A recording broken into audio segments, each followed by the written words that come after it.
Wala bang nagla-like sa video mo?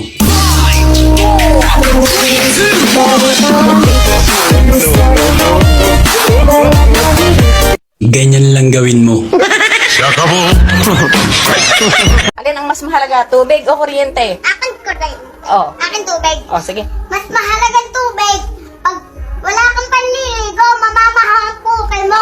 Bakit daw pati? Ano? Sweetheart, please na ako ah. Okay, sige. Tandaan mo ha, kung anong itsura mo nung umalis ka, dapat ganyan ka rin pag bumalik ka. Yeah. Ay, na ako ah. Ano, hindi pa sinasakit. Han, sa daming lalaking dumaan sa buhay mo, ako lang siguro yung pinakamabait at pinakagwapo. Ewan ko ba? Sa lahat ng lalaking dumaan sa buhay ko, puro may pero. Anong pero? Yung iba, mahal ko at gwapo. Pero, babaero at mayabang. Tapos ikaw naman, pinakasalan ko kasi mabait at gwapo. So anong problema? Nandito na sa akin lahat ng hinahanap mo. Teka, ba't ka nangahampas? Ba't hindi mo sa akin sinabi supot ka?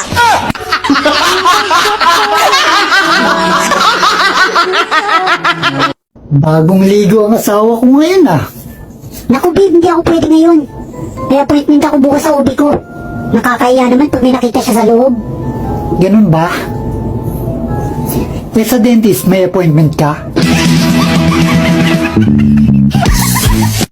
Mahal, may tatanong ako sa'yo. Ilan na yung lalaking nakatabi mo sa pagtulog mula noon hanggat sa dumating ako sa buhay mo? Ayan, magandang tanong yan. Pabor sa'yo ang tanong na yan. Bakit naman? Sa buong buhay ko, ikaw lang yung lalaking nakatabi ko sa pagtulog. Kasi yung iba naman, wala kaming tulugan. Maghiwalay na lang tayo, Han. Aba, hindi ako papayag. Bakit ayaw mo? Di ba sabi mo, hindi mo na ako mahal? Kasi nga, bihira na lang yung lalaking kagaya sa'yo. Bakit mo nasabi? Kasi, sa panahon ngayon, ikaw na lang ang support.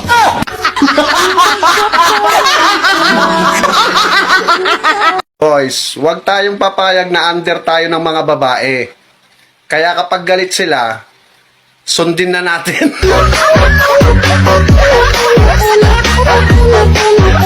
Ikaw sumusobra ka na eh.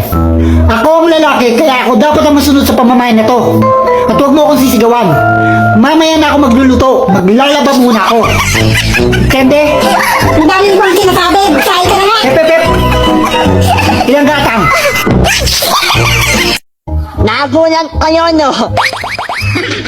Akala nyo kitay ako no. Ngomo kaya ako. Ako nga kung kaya ang baklang minsan ng pinangarap ang gumanda. Pero ito ang naging resulta. Mukhang terorista.